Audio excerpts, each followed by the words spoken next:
So I wanted to play for you the Sligo Maid, which is a tune that I would expect that everybody probably knows. This is a very trad tune. Most people play it, and it goes like this.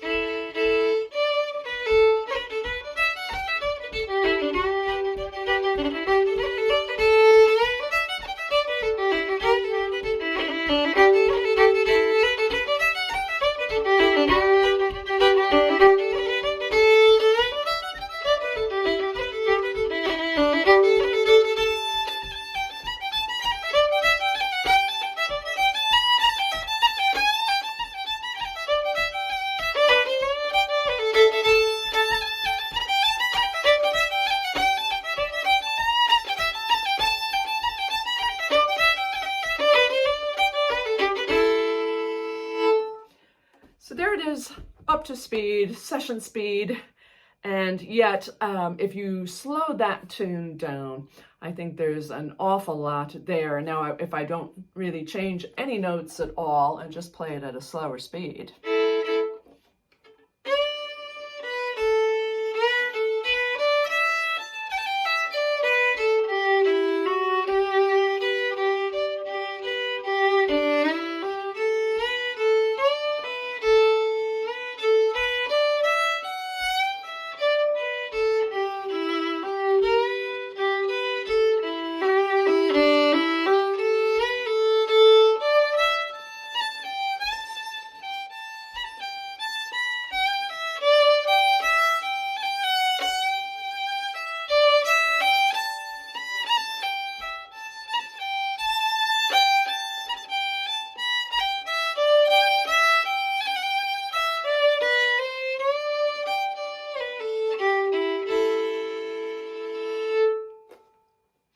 So it just has gorgeous notes to it. I'm always impressed by that tune, that it can be so lively and fun, up to pace, and yet when you slow it down, it's really got something else going on.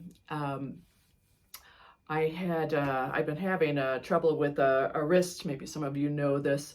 There's arthritis in here, and boy, it's stopping me up playing a lot. But I went to an acupuncturist, and while I was there with the little needles all around that situation, the acupuncturist put on a recording of a Chinese flute player, and I think he was Chinese, and I have his name somewhere, so I might be able to find it. I looked before, but I wasn't finding it.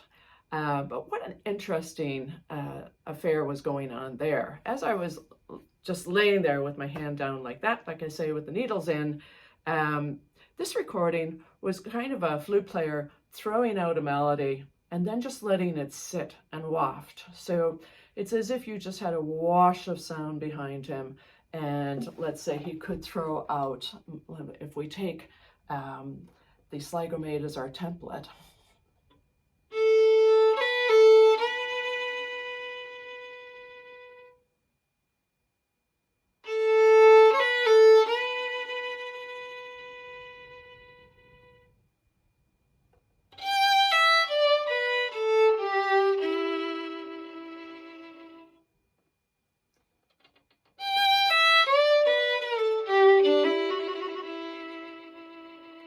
So seriously, now you'll say, okay, now Liz, what are you doing there? But seriously, he was doing just these slight little changes as he went along.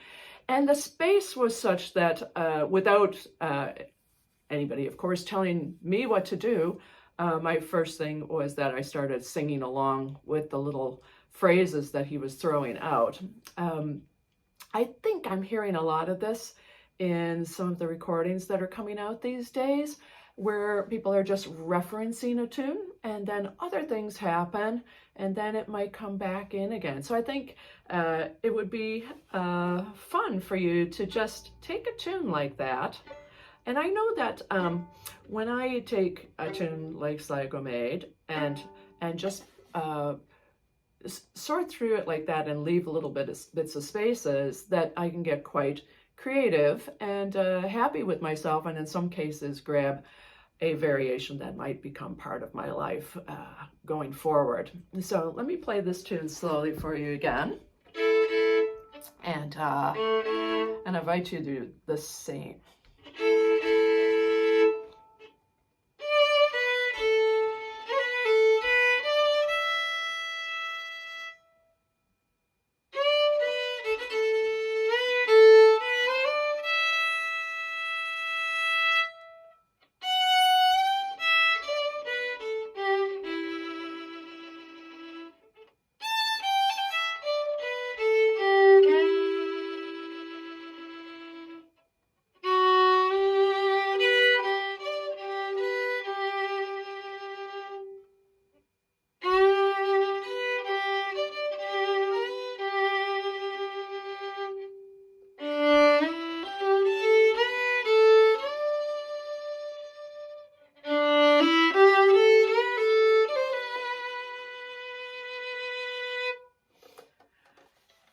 Hopefully you're getting the idea there that this is a chance to take the things at a slow pace and to really see what's there.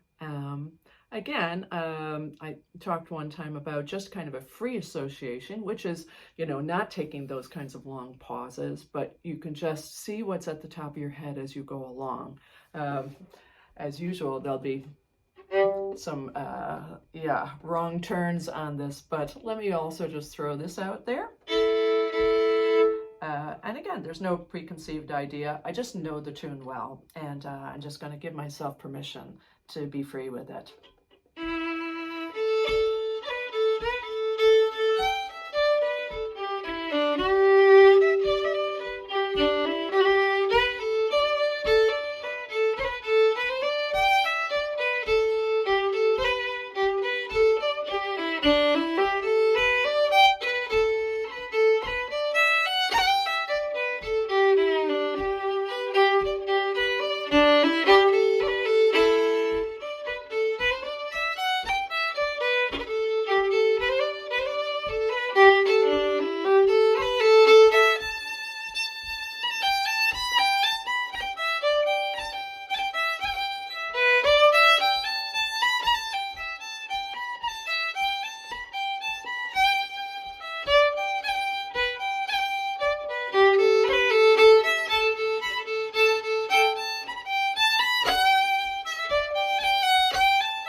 So, permission granted to have fun. One more tune. This is an old tune that I wrote for a friend of mine, Johnny Harling. And this one is definitely written to be a bit slower, maybe not as slow as the Flying Dodger. It can go faster. I heard a flute player one time come to Chicago with a cultist group, and he played the daylights out of this one, where I would have thought, oh, it's got to be slower. But maybe you'll like it. For those of you that really, really like learning a new tune, here's this one.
Cheers all.